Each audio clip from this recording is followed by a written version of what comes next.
And now for a FaithBridge Kids Ministry presentation of Superstars of the Bible. Each week we'll be looking at awesome, amazing, true stories from the Bible where God used ordinary people just like you and me to do amazing things. Each of these superstars is a part of God's big story, and every one of their stories leads to the biggest superstar of all, Jesus. So, who will our first superstar of the Bible be today? Stay tuned to find out.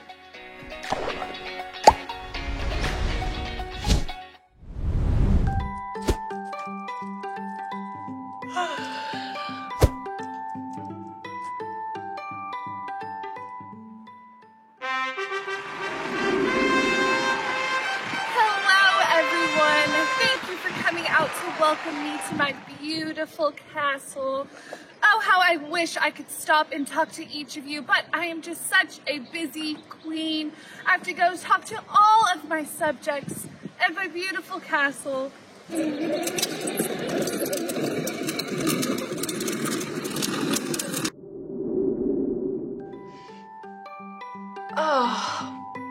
Oh my gosh, I must have fallen asleep while I was working.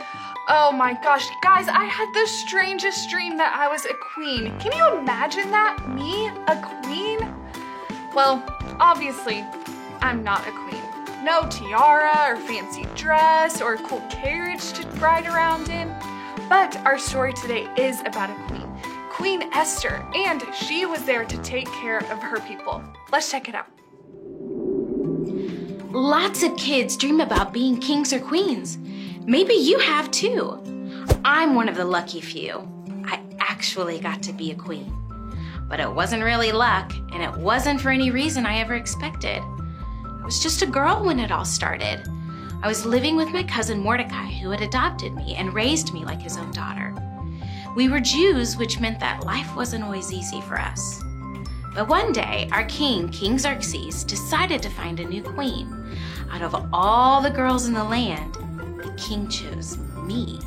Xerxes treated me better than I could have ever imagined. My life was filled with the most delicious feasts, the sweetest perfumes, the fanciest clothes, and the most brilliant jewels. But there were some problems. I didn't tell the king I was a Jew because Mordecai told me to keep it a secret. And on top of that, King Xerxes' right-hand man, Haman, hated my cousin Mordecai because Mordecai refused to bow down to him.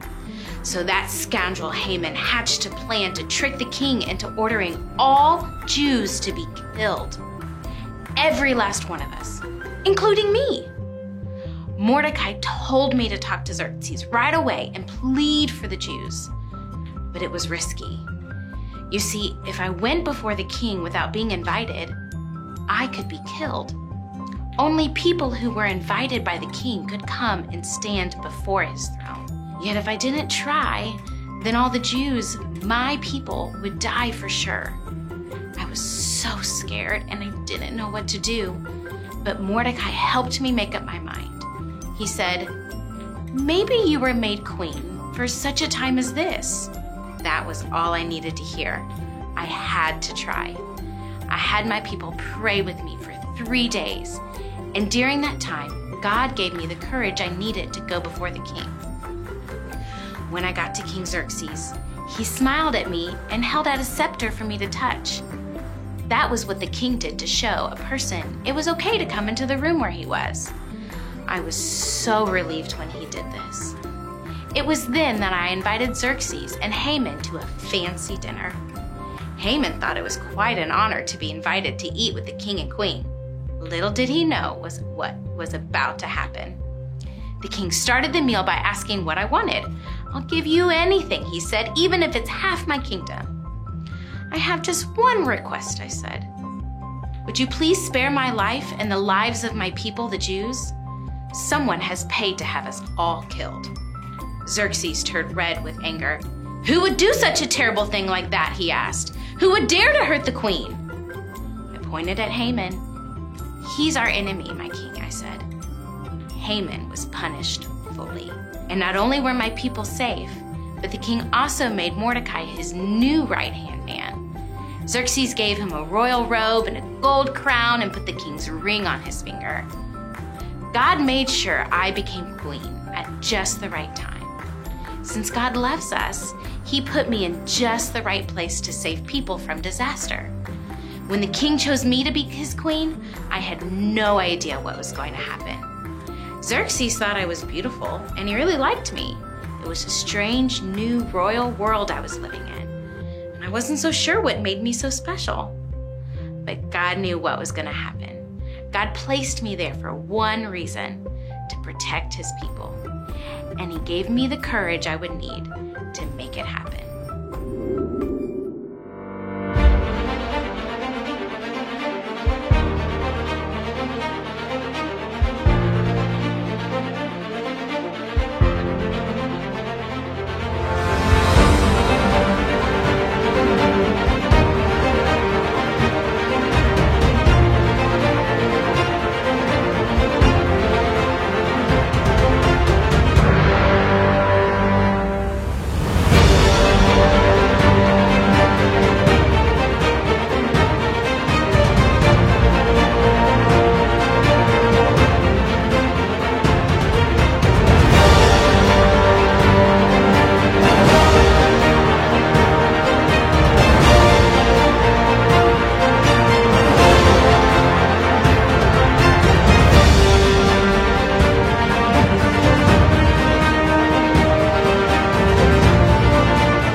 To go before the king to talk to him, she needed to have an invitation. She was terrified to go to him without first receiving an invitation, because a king could kill someone for doing just that.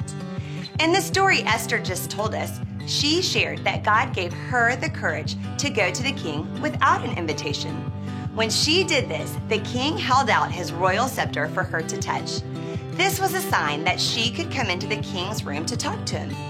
Can you imagine having to have the king's permission before you could ask him for help or to tell him your worries?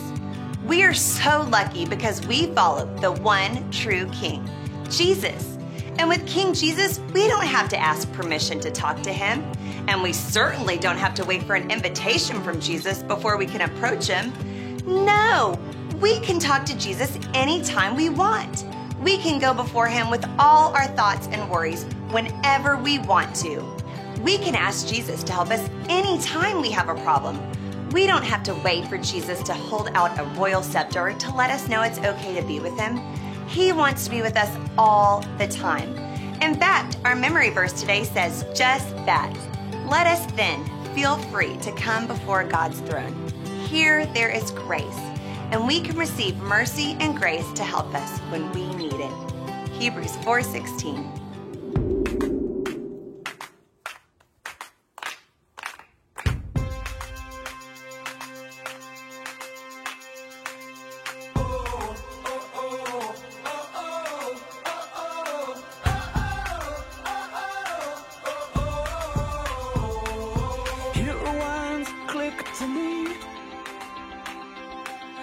Face to face with the younger me.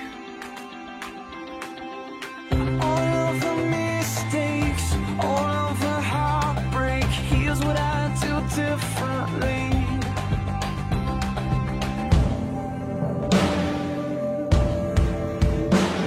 I'd live like I'm not scared, give when it's not fair, live life through another, take time to a brother, fight for the weak ones, speak out for freedom.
Queen Esther had to trust God when she went to talk to King Xerxes.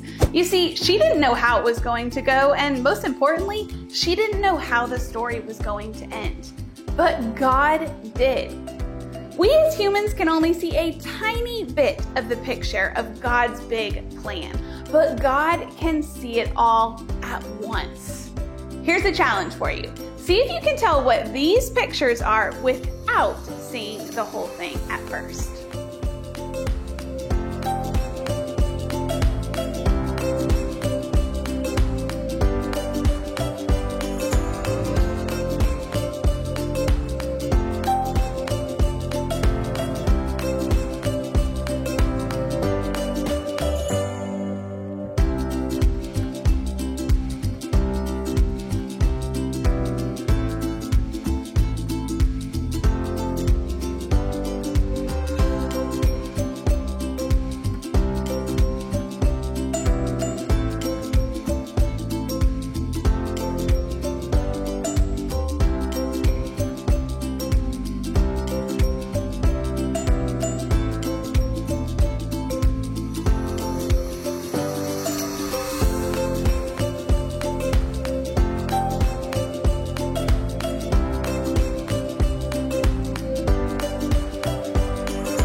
Well, hello there, Miss Jennifer. You know, I just love today's Bible story. Did you get a chance to hear it, Vern? It was about Queen Esther, her cousin Mordecai, King Xerxes, and the evil Haman. Evil Ham? What evil Ham? Who's calling Ham evil? No, not evil Ham. The bad guy in the story. His name is Haman. I know. I'm just kidding. I love that story too. In fact, I love it so much, I wouldn't mind hearing you tell that story again. Wait, you want to hear it again? Okay. I guess I could wait, what are you doing with that? Well, you see, just start that story. Okay, well, there was a young girl named Esther. The king chose her to be his new queen. Esther's cousin Mordecai told Esther to hide that she was a Jew. The king had a right-hand man named Haman. What? Okay. He enjoyed his high position quite a bit. Haman...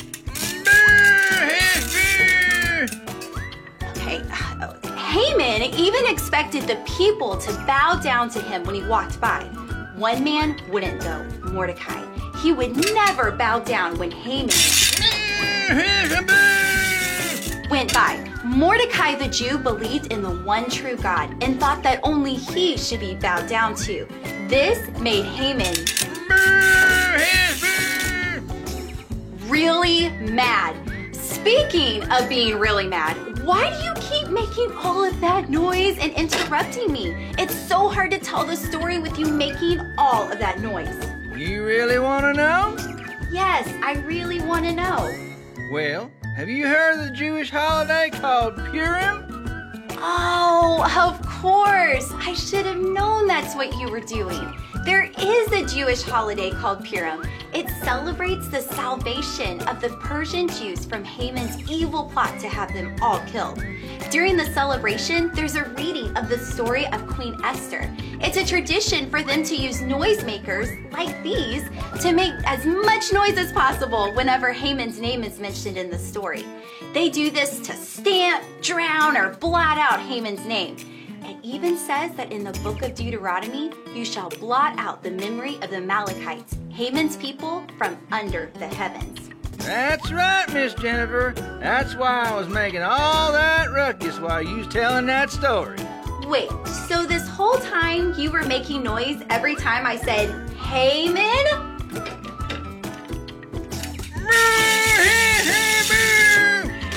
I mean, every time I said the bad guy's name, you made noise to drown out his name, right? Because he's so evil? That's right. Now I see what you were doing. Unfortunately, with all of that interruption, I don't think I can retell the whole story. But I will say that God gave Esther the courage to save her people, the Jews. God made a plan to save his people, and Esther played a part in God's big plan. Thanks, Miss Jennifer, for retelling that story for me. You're welcome, Vern, and thank you for sharing that super fun tradition of the Purim Festival with us.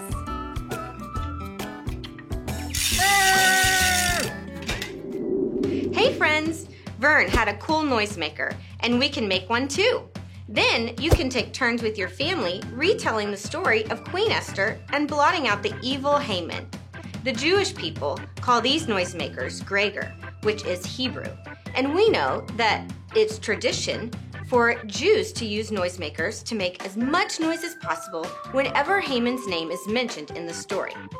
To make our Gregor, our noisemaker, you will need cardstock or heavy paper, a stapler, tape or glue, and something to put in your noisemaker, like dried beans or rice. The first thing you're going to want to do is color your cardstock with the crayons and make it all nice and colorful, like this. Then you're going to roll up your paper like this, and I'm actually going to tape. You may use either one to tape the sides together. Now I'm going to take my stapler. I'm going to staple the bottom closed.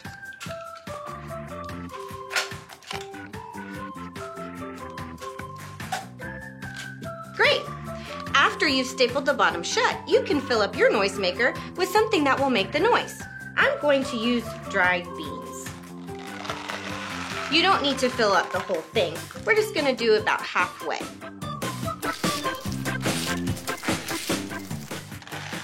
Awesome. Once I put my beans in the noisemaker, I'm going to use the stapler again to staple the top shut.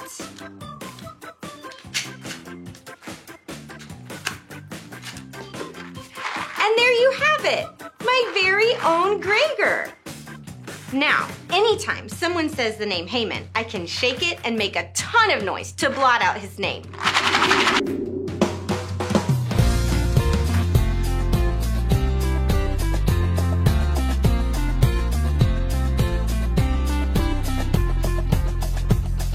The fruit of the spirit's not a coconut. Fruit of the spirit's not a coconut. If you wanna be a coconut, you might as well hear it. You can't be a fruit of the spirit, cause the fruit is love, joy, peace, patience, kindness, goodness, faithfulness, and gentleness, and self-control. Love, joy, peace, patience, kindness, goodness, faithfulness, and gentleness, and self-control. Oh, the fruit of the spirit's not a banana. The fruit of the spirit's not a banana. You wanna be a banana? You might as well hear it. You can't be a fruit of the spirit, cause the fruit is love, joy, peace, patience, kindness, goodness, faithfulness, and gentleness, and self-control. Love, joy, peace, patience, kindness, goodness, faithfulness, and gentleness, and self-control. Oh, the fruit of the spirit's not a watermelon. The fruit of the spirit's not a watermelon. You wanna be a watermelon? You might as well hear it. You can't be a fruit of the spirit, cause the fruit is love, joy, peace, patience, kindness, goodness, faithfulness, and gentleness, and self-control. Love, joy, peace, patience, kindness, goodness, faithfulness, and gentleness, and self-control. Oh, the fruit of the spirit's not a lemon. The fruit of the spirit's not a lemon. If you wanna be a lemon, you might as well hear it. You can't be a fruit of the spirit, cause the fruit is love, joy, peace, patience, kindness, goodness, faithfulness, and gentleness, and self-control. Love, joy, peace, patience, kindness, goodness, faithfulness, and gentleness, and self-control. Oh, the fruit of the spirit's not a cherry. The fruit of the spirit's not a cherry. If you wanna be a cherry, you might as well hear it. You can't be a fruit of the spirit, cause the fruit is love, joy, peace, patience, kindness, goodness, faithfulness, and gentleness, and self-control. Love, joy, peace, patience, kindness, goodness, faithfulness, and gentleness, and self-control. Okay, everybody knows that grapes come in bunches, so everybody get in big bunches. The fruit of the spirit's not a grape. The fruit of the spirit's not a grape. You wanna be a grape, you might as well hear it. You can't be a fruit of the spirit, cause the fruit is love, joy, peace, patience, kindness, goodness, faithfulness, and gentleness, and self-control. Love, joy, peace, patience, kindness, goodness, faithfulness, and gentleness, and self-control. The fruit is love, joy, peace, patience, kindness, goodness, faithfulness, and gentleness, and self-control. Love, joy, peace, patience, kindness, goodness, faithfulness, and gentleness, and self-control. Love, joy, peace, patience, kindness,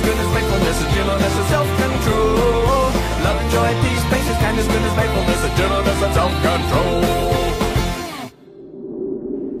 Wow, Queen Esther had a really big decision to make. Would she follow her cousin Mordecai's advice and go to the king to ask him to help her people? Or would she remain silent and choose not to try to save her people? Of course, we know that she chose to trust God and go to the king, and that she did end up saving her people. But it wasn't an easy choice to make, because going to the king without an invitation would be a dangerous thing for her to do. Now here's your chance to make some choices. Instead of hard, even dangerous choices like Esther, we just have fun would you rather questions. What will you choose? Would you rather have a magic carpet that flies or your own personal robot? Would you rather be the worst player on a team that always wins or the best player on a team that always loses? Would you rather play in the snow in the mountains or in the sand at the beach? Would you rather jump in a pool of chocolate pudding or a pool of strawberry ice cream? Would you rather be able to control the weather or have the ability to talk to animals? Now take some time and make up your own would you rathers.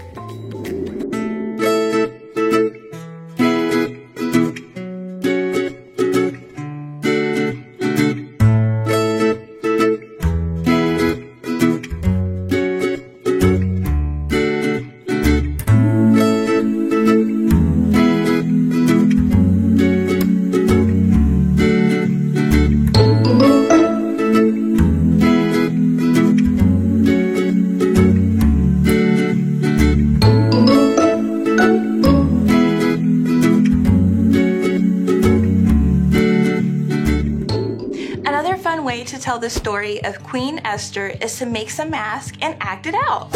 Here are Queen Esther and Mordecai. You can use ones like these or make your own. Color them, cut them out, and tell the story of Queen Esther to someone you know.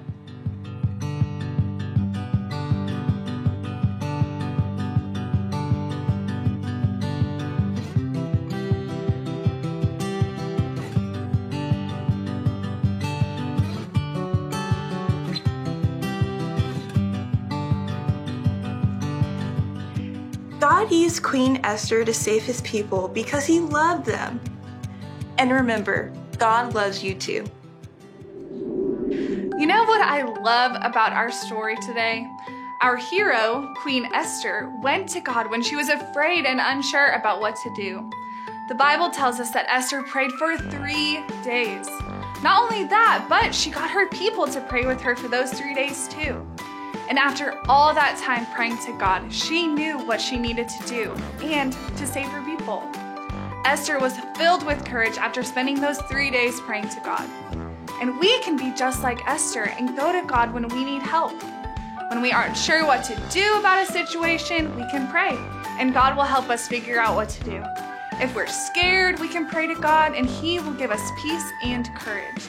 And when we listen to God, just like Esther did, we can do great things.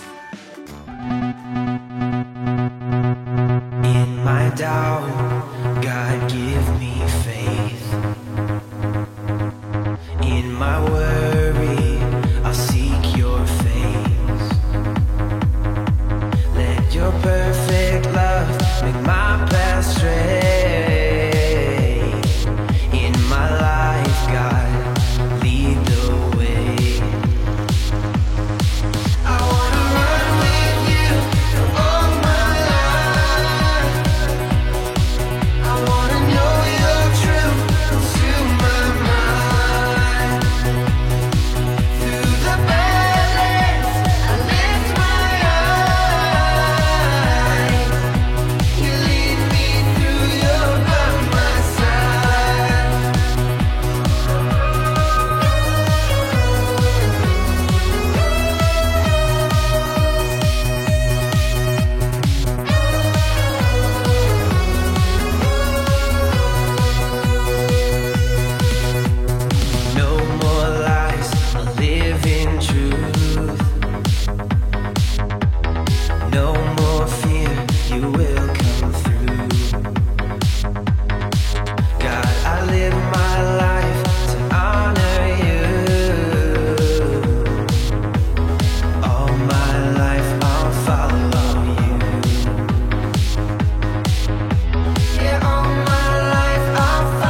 Jesus, I'm laying it down, I'm trading it all. I wanna be more like Jesus.